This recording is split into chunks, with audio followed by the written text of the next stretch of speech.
اللہ فرماتا ہے پاک ہے وہ ذات جس نے راتوں رات سیر کروائی اپنے بندے کو۔ اچھا یہ آپ کے اور میرے آقا و مولا محمد رسول اللہ کا سفر نہیں ہے، یہ سیر ہے۔ بولو کیا ہے؟ لطف والی بات ہے۔ وہ کیا ہے کہ دیکھیں، ایک ہوتا ہے سفر اور ایک ہوتی ہے سیر۔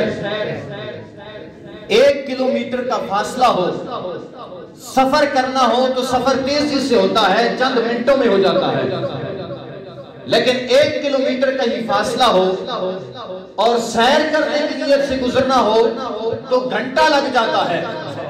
وجہ کیا؟ کبھی تو کوئی پھول دیکھے گا، اس کی پتیوں میں مگن ہو جائے گا، کبھی تو کسی پھول کی رنگت کو دیکھے گا تو لطف اور قرار کے لیے کھڑا ہو جائے گا، کبھی کسی پھول کے پاس سے گزرے گا تو اس کی مہک اور خوشبو میں ہی ڈوب جائے گا۔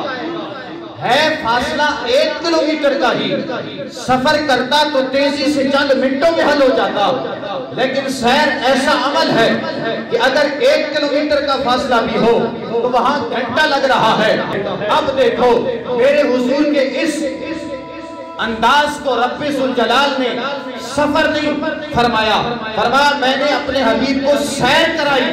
پتہ یہ چلا کہ جس نبی نے سیر کی مسجد حرام سے لے کر مسجد اقصیٰ تک، پھر 7 آسمان ہے، سدرۃ المنتہا ہے، پھر لامکان ہے سیر، اتنا لمبا سفر رات کے قلیل حصے میں سرکار کر کے واپس آتے ہیں، اور جب واپس پلٹ کے آتے ہیں دروازے کی کنڈی بھی حرکت میں ہوتی ہے، پانی بھی چل رہا ہوتا ہے، بستر بھی گرم ہوتا ہے۔